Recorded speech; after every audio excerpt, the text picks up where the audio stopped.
अपने अपने माता पिता गुरुदेव की, भारत माता की, वंदे।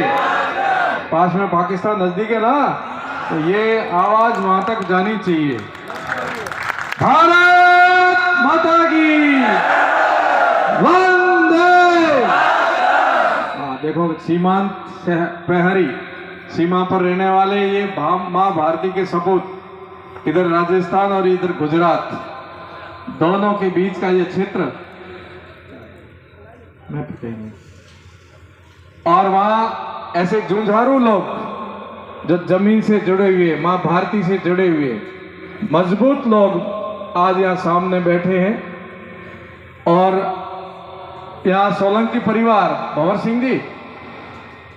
सिंह जी और उनके सभी साथियों ने एक जंगल में मंगल,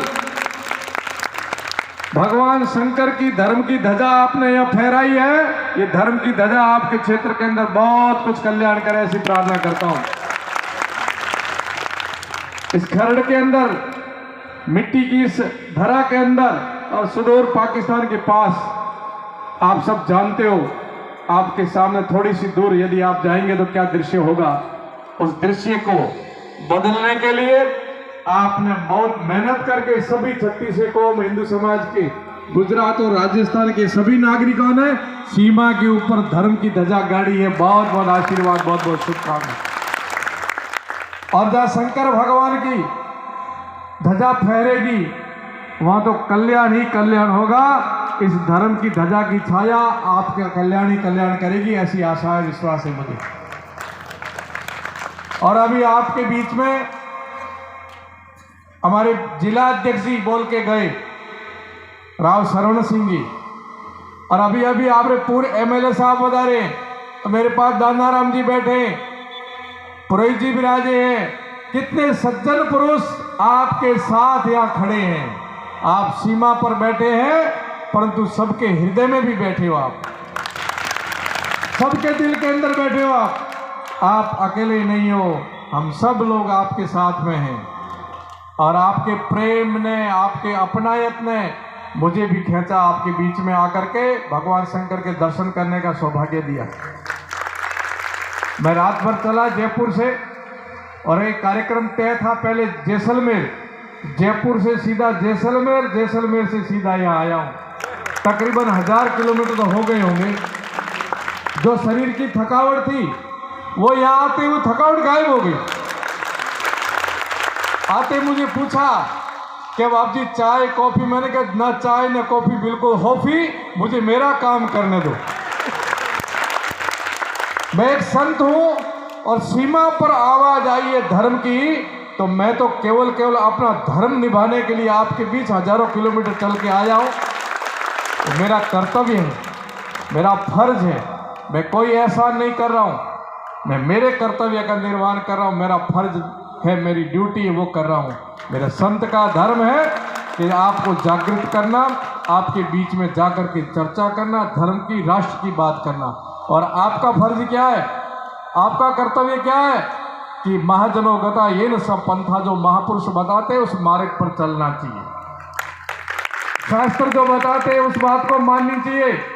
विद्वान जो कहते हैं उस बात को माननी चाहिए। हमारे पूर्वज, हमारे पुरखे जो हमें दे गए, हमारी संस्कृति, हमारा धर्म, हमारी सभ्यता, वो हमारी है, उसको सुरक्षित रखनी चाहिए। और मुझे बड़ी प्रसन्नता है कि इस पंडाल में जितने भी लोग बैठे हैं सबके सिर पर पगड़ी है। ये हमारी शान है, ये हमारी पहचान है, ये हमारे पुरखों ने हमारे को शान दी है। इस पगड़ी को संभाल के रखना है। पंजाबी में कहते थे पगड़ी संभाल के रखना, जट्टा पगड़ी संभाल के रखना। ये पगड़ी है ना, ये हमारी शान है। इस सीमा के ऊपर बैठे हुए आप सभी पगड़ीधारी हमारी उस संस्कृति के प्रतीक हो, एक पहचान हो जो आपके पूर्वजों की है, उसको संभाल करके बैठे, मुझे बहुत प्रसन्नता है। यह माताएं बहनें भी आई है, ये भी धर्म की धुरी है। पहली गुरु ही माँ है, दूसरा गुरु पिता है, और तीसरा गुरु है ज्ञान देने वाला। और यत्रस्तु पूज्यते नारी तत्र रम्यन्ते देवता, जहां नारी की पूजा होती है वहां देवता रमण करते हैं। और अपनी संस्कृति में, अपने धर्म में माताओं बहनों को सबसे सर्वोच्च और सबसे उच्च पद पर विराजमान किया। देवी देवताओं ने भी देवियों को सबसे पहले स्थान दिया। शंकर भगवान, गौरी का नाम पहले गौरी शंकर आएगा, राधे कृष्ण आएगा, आएगा कि नहीं आएगा, सीताराम आएगा, लक्ष्मी, पार्वती, सरस्वती, सब कुछ जो है माँ शक्ति स्वरूपा देवी है। ऐसी देवियां भी यहाँ विराजी, उनको भी मैं वंदन करता हूँ। सीमा क्षेत्र के अंदर एक सुंदर सा दृश्य दिख रहा है। ये हर प्रकार के व्यक्ति आपके बीच में बैठे, जमीन से जुड़े हुए किसान बैठे, कर्मठ लोग बैठे, मेहनतकश लोग बैठे, जनप्रतिनिधि बैठे, विद्वान बैठे और भामाशाह भी बैठे हैं आपके बीच में। ऐसा सुंदर सा दृश्य ये सीमांत क्षेत्र में खड़ा हुआ। ये हमारे बहुत मैं आप सबको जिन्होंने आयोजन किया उन सबको बहुत हृदय से साधुवाद देता हूँ। ये कल्पना से भी बड़ा काम है, सपने से भी बड़ा, कभी सोचा नहीं होगा वो दृश्य। ये जो देख रहे हैं हम सब यहाँ इकट्ठे हुए हैं, ये हमारे लिए बहुत बड़ी एक प्राप्ति है, एक उपलब्धि है कि भगवान की कृपा हुई है तो धर्म की ध्वजा हमारे हाथ में आई है। किसकी ध्वजा आई है? धर्म की ध्वजा हमारे पुरखों ने सदा ऊंची रखी थी कि नहीं रखी थी? अपने प्राण दिए पर ध्वजा को नीचे नहीं जाने दिया। हमें पूर्ण विश्वास है कि अब धर्म की ध्वजा आपके हाथ में, सीमा के ऊपर धर्म की ध्वजा जो आप बैठे आपके हाथ में है कि नहीं है? अब तो और जिम्मेवारी बढ़ गई कि शंकर भगवान की धर्म की ध्वजा यहाँ फहरा रही है। यहाँ प्रतिवर्ष बड़े से बड़े मेले करना, बहुत अच्छे आयोजन, प्रेम भाव रखना है। सर्वे हिंदू सहोदरा, सारे हिंदू भाई हैं, उनसे प्रेम रखना, अपना समझ करके उसके साथ में व्यवहार करना, सुख दुख में उसके साथ खड़े रहना आप लोग, और उसके लिए आप सदा तैयार रहना, एक दूसरे के साथी बन के। जिस प्रकार आपके पूर्वजों ने एक दूसरे का साथ दिया था, ऐसे ही आपको भी आगे साथ देना है। ये समाज रूपक है हमारा, एक जाजम पर बैठ करके बात करनी है।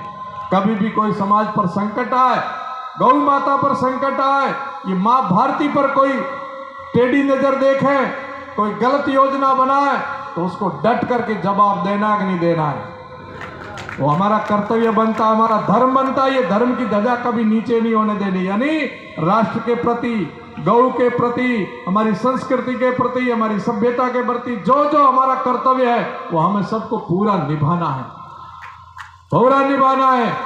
और आप पर पूर्ण विश्वास है, आपके अंदर ऊर्जा, शक्ति, भक्ति जो कुछ है वो बहुत अच्छी है, जबरदस्त आपके अंदर है।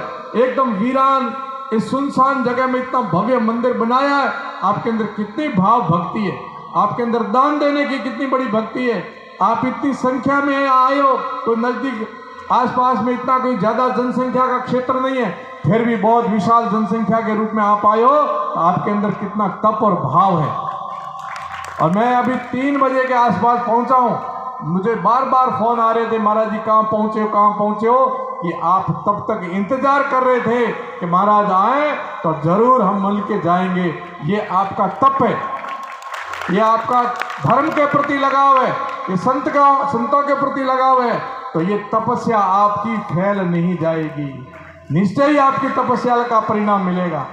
एक बात निश्चय जरूर कहूंगा मैं आपको कि आप गृहस्थी विराजे हो। वैसे तो बहुत लंबी चौड़ी बातें कर सकते हैं, परंतु एक संकेतात्मक एक इशारा करता हूं आपको। आपसे पूछें या आप हमारे से पूछते हैं हमारे से आप लोग कि आप महात्मा क्यों बने हो, साधु क्यों बने हो, तो हम तो कहते हैं भाई हमारा कोई प्रारब्ध अच्छा था, पूर्व जन्म में कोई अच्छे कर्म किए थे तो अच्छे गुरु महाराज की शरण मिली और बाना मिला, भेख मिला, ये हमारे प्रारब्ध की माला है। और अब हमारा भेख, हमारा जीवन सफल हो जाए और हम अपना धर्म निभा दें, हमारे भक्तों को भी मार्ग बता दें जो संतों ने, शास्त्रों ने बताइए, हमारे जीवन का उद्देश्य। हम तो इसलिए बाबा बने, साधु बने। देश के किसी भी कोने में आवाज आएगी तो हम तो हमारे कर्तव्य निर्वहन करने जाएंगे। परसों में रोहतक था, कल पूरे दिन रास्ते में चला, आज यहाँ कहाँ रोहतक हरियाणा, कहाँ यहाँ, वहाँ मेरा कर्तव्य निर्वहन करने का, यहाँ भी कर्तव्य निर्वहन करने आया। हम तो हमारे कर्तव्य का निर्वहन कर रहे हैं, हमारा कल्याण हो रहा है। मैं आपसे पूछ लूं कि आपने शादी क्यों की, आप गृहस्थ में क्यों गए? हमें आपने पूछा, हमने जवाब दिया। हम आपसे पूछे तो आपका भी जवाब यही क्या है कि बाप जी वंश वृद्धि के लिए। क्या? वंश की वृद्धि करने के लिए, इस समाज को बढ़ाने के लिए, इसके लिए किया ना आपने भाई, हमारा समाज, हमारा वंश, ये परंपरा बढ़े, इसके लिए आप गृहस्थ आश्रम में गए हो। और आप जब शादी करके बड़े बुजुर्गों के या संतों के चरण छूते हो, माता पिता, बड़े दादा दादी के या साधु महात्मा के, तो वहाँ आशीर्वाद में मैंने सुना है ऐसा शब्द कहते हैं, दूधो नावर पूतो फलो। कहते हैं कि नहीं कहते हैं? क्या कहते हैं? दूधो नावर पूतो फलो। ये आशीर्वाद आपको दिया जाता है। थोड़ा बात सुनना, मैं क्या कहना चाहता हूं। अब थोड़ा सा कहते हैं